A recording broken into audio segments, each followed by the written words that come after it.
નમસ્કાર મિત્રો, મારી યુટ્યુબ ચેનલમાં ફરી એકવાર આપનું હૃદયપૂર્વક સ્વાગત છે।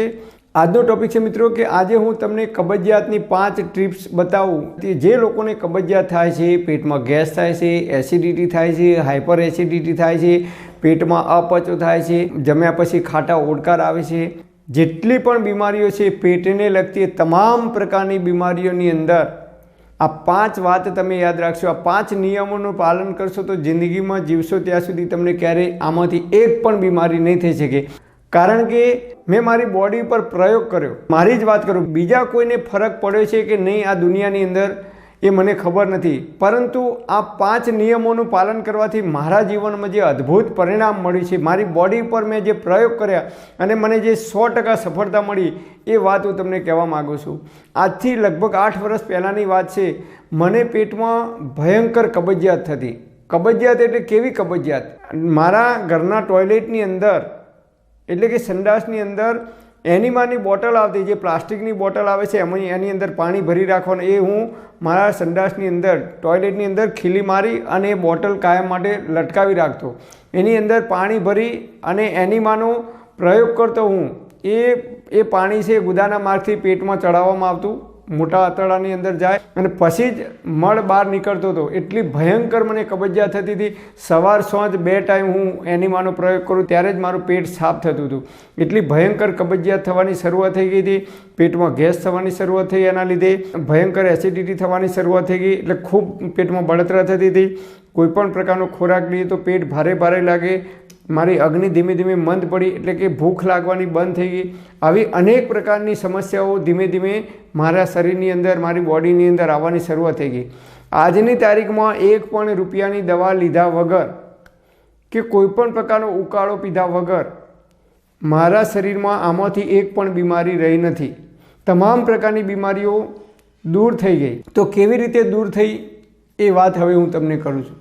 તો એના માટે મેં આયુર્વેદના ગ્રંથોનો અભ્યાસ કર્યો અને આયુર્વેદની અંદર આપણા ઋષિઓએ જે આયુર્વેદિક લાઈફસ્ટાઈલ કેવી હોવી જોઈએ, આપણે શું ખાવું, શું ના ખાવું, ક્યારે ખાવું, કેટલું ખાવું, કેવી રીતે ખાવું, આ બધા જ નિયમોનું મેં પાલન કરવાની જ્યારથી શરૂઆત કરી દીધી, મારા જીવનમાં મેં આ નિયમો અપનાવ્યા ચુસ્તપણે, ત્યારથી આમાંથી એક પણ બીમારી મારા શરીરની અંદર આજ સુધી આવી નથી અને કદાચ આવશે પણ નહીં ભવિષ્યમાં, એની હું તમને ગેરંટી આપું છું, ખાતરી આપું છું, કારણ કે હું ચુસ્તપણે આ નિયમોનું પાલન કરું છું।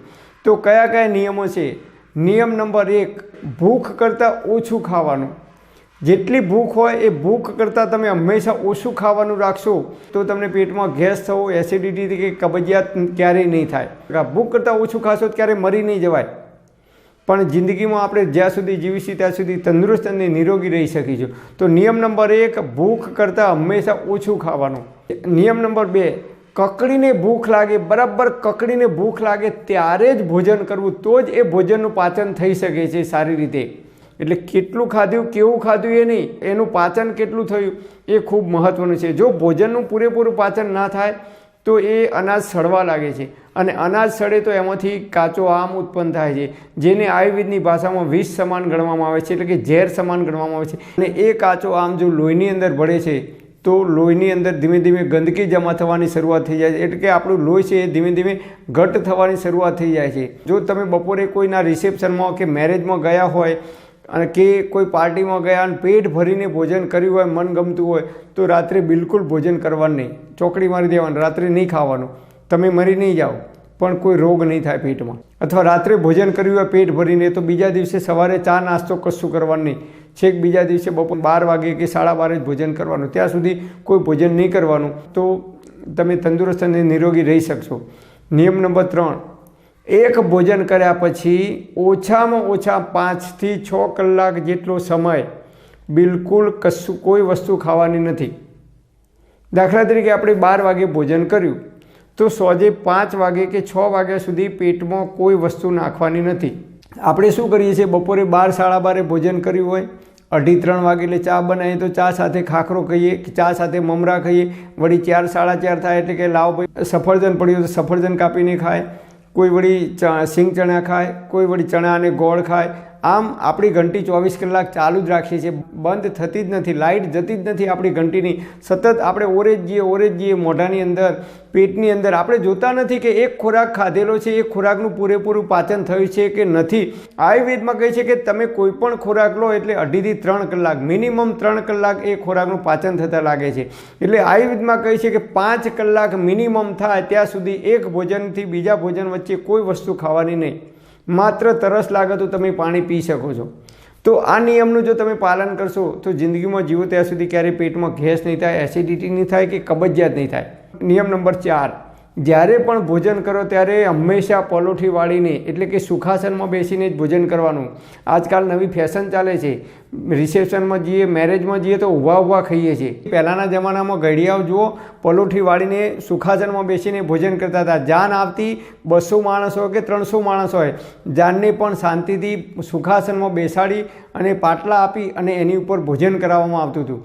અને આજકાલ લોકો ફેશનની અંદર ઊભા ખાય છે. ઊભા ક્યારેય ભોજન ના કરાય, એ ભોજન ક્યારેય પચતું નથી યોગ્ય રીતે અને સમયસર.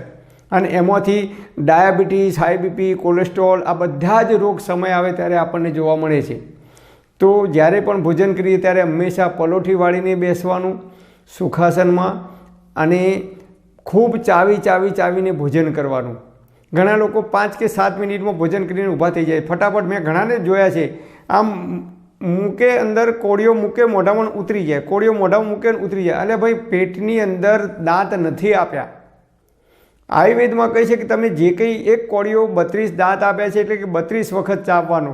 મતલબ કે ખૂબ ચાવીને જો તમે ભોજન કરશો તો એ ભોજન ખૂબ સારી રીતે પાચન થશે. આયુર્વેદમાં કહે છે કે ખોરાકને પીવાનો છે અને પાણીને ખાવાનું છે. મતલબ કે ખોરાક તમે મોઢાની અંદર એક રસ બનાવશો તો એ ખોરાક મોઢામાં જ પચી જશે 50%, અને પછી એક રસ બન્યા પછી ઉતરશે પેટમાં તો ખૂબ ઝડપથી એનું પાચન થશે. અને પાણીને ખાવાનું છે, મતલબ કે પાણીને ગટ કરીને પી જવાનું નથી. પાણીનું પાચન થતાં પણ 40 મિનિટ જેટલો સમય લાગે છે, એનું પણ પાચન કરવું પડે છે. એટલે પાણી જ્યારે પણ પીએ ત્યારે મોઢામાં ભરી આપણે કોગળા કરતા હોય એમ મોઢામાં ફેરવી અને ઘૂંટડે જો પાણી પીવાનું રાખશો તો પાણીનું પણ ખૂબ ઝડપથી પાચન થાય છે. એટલે પાણીને ખાવાનું છે અને ખોરાકને પીવાનો છે. નંબર 5, ભોજન અંતે વિષમવારી આયુર્વેદમાં કહી છે. મતલબ કે ભોજન કર્યા પછી ક્યારેય પાણી પીવું નહીં તરત. કારણ કે આપણે ભોજન કરીએ ત્યારે પેટની અંદર રહેલો અગ્નિ પ્રદીપ થાય છે, જઠરાગ્નિ, એ ખોરાકનું પાચન કરવા માટે. અને આયુર્વેદ મુજબ 1 થી 1.5 કલાક જેટલો સમય એ ખોરાક વલોવાય છે, અને પછી એની અંદરથી સૌથી પહેલાં રસ બને છે, પછી રક્ત બને છે, અને છેલ્લે શુક્ર ધાતુ બને છે. આમ આપણે જે કંઈ ખોરાક લઈએ છીએ એ ખોરાકની અંદરથી 7 ધાતુ બને છે, જે આપણા બોડી માટે ખૂબ જરૂરી છે. જમ્યા પછી 1.5 કલાક જેટલો સમય આપણે ક્યારેય પાણી પીવાનું નથી. કારણ કે જો જમ્યા પછી તરત પાણી પીશું તો આપણો અગ્નિ છે મંદ પડે છે. આયુર્વેદ મુજબ અગ્નિ બુઝાઈ જાય છે, ને અગ્નિ મંદ પડે અથવા અગ્નિ બુઝાઈ જાય એટલે આપણે જે કંઈ ખોરાક લીધો હોય ખોરાકનું સમયસર અને યોગ્ય રીતે પાચન થતું નથી. અને એ ખોરાકનું જો યોગ્ય રીતે અને સમયસર પાચન ના થાય એમાંથી ગેસ થાય, એસિડિટી થાય, કબજિયાત થાય, અને ડાયાબિટીસ, હાઈ બીપી, કોલેસ્ટ્રોલ જેવી અનેક પ્રકારની બીમારીઓ સમય આવે ત્યારે થઈ શકે છે. ભોજન કર્યા પછી ક્યારેય પાણી પીવાનું નહીં, ઠંડી છાશ પણ પીવાની નહીં. છાશની અંદર પણ ઘણી જગ્યાએ પાણી રેડીને આપવામાં આવે છે, એટલે પાણી પીવો કે છાશ પીવો બે એક જ કહેવાય. એટલે જમ્યા પછી ઠંડી છાશ ક્યારેય પીવાની નહીં. તમારે પીવી હોય તો આયુર્વેદમાં કહે છે કે તાજી અને મોડી ગાયના દૂધમાંથી બનાવેલી છાશ હોય તો એ શરીર માટે અતિ ઉત્તમ છે ખોરાકનું પાચન કરવા માટે. અને એ છાશની અંદર ધાણા અને જીરું નાખીને જો પીવામાં આવે તો જે કંઈ ખોરાક લઈએ ખોરાકનું યોગ્ય રીતે અને સમયસર પાચન કરવામાં મદદરૂપ થાય છે. પણ આજકાલ આપણે ઠંડી છાશ પીએ છીએ અને છાશની અંદર જીરું મીઠું નાખીને પીએ છીએ. તો મીઠું નાખીને ક્યારેય છાશ પીવાય નહીં, કારણ કે મીઠું એ સોડિયમ છે. અને અત્યારે જે મીઠું આપણે વાપરીએ છીએ એ મીઠાને સફેદ બનાવવા માટે, દાણેદાર બનાવવા માટે એની અંદર કેમિકલનો ઉપયોગ કરવામાં આવે છે.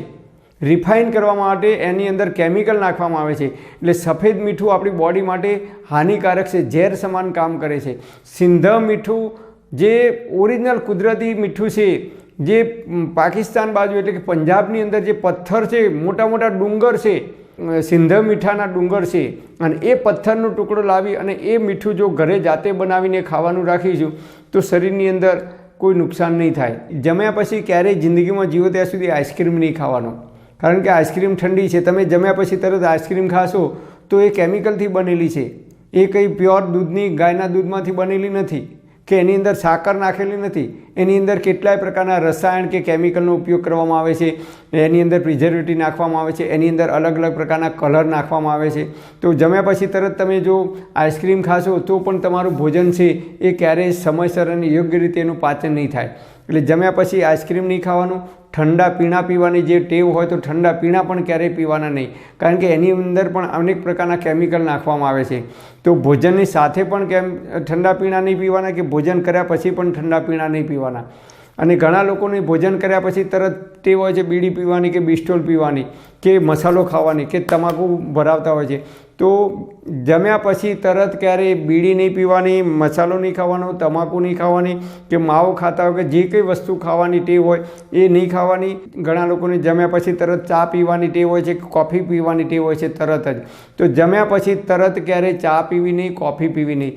3 કલાક પછી તમારે ચા પીવી હોય કે કોફી પીવી હોય તો જમવાના 3 કલાક પછી પી શકો છો. આ રીતે આપણે આયુર્વેદમાં બતાવેલા કેટલાક નિયમોનું જો પાલન કરીશું તો જિંદગીમાં જીવીશું ત્યાં સુધી પેટમાં ગેસ નહીં થાય, એસિડિટી નહીં થાય કે કબજિયાત નહીં થાય. મેં આ નિયમોનું ચુસ્તપણે પાલન કરવાની શરૂઆત કરી દીધી. તો આજની તારીખમાં મને 54 વર્ષ થયા. નો ડાયાબિટીસ, નો હાઈ બીપી, નો કોલેસ્ટ્રોલનો પ્રોબ્લેમ, મને કોઈ દિવસ પગમાં કળતર થતી નથી, મને કોઈ દિવસ માથું દુખતું નથી, પેટમાં અવળો ગેસ કે હવળો ગેસ થતો નથી, એસિડિટી થતી નથી કે પગમાં નસ પકડાતી નથી. કોઈ પણ પ્રકારની બીમારી આજની તારીખમાં નથી, કારણ કે હું આયુર્વેદને ફોલો કરું છું. એટલે કે આયુર્વેદમાં આપણા ઋષિઓએ જે નિયમો બતાવે છે એ નિયમોનું હું ચુસ્તપણે પાલન કરું છું. પ્રકૃતિના નિયમોનું તમે જો પાલન કરશો તો આપણે જિંદગીમાં જીવીશું ત્યાં સુધી તંદુરસ્ત અને નિરોગી રહી શકીશું. પરમપિતા પરમાત્મા આપ સર્વેને તંદુરસ્ત અને નિરોગી રાખે એવી હૃદયપૂર્વક મારી પ્રાર્થના. Thanks for watching my video. Thank you.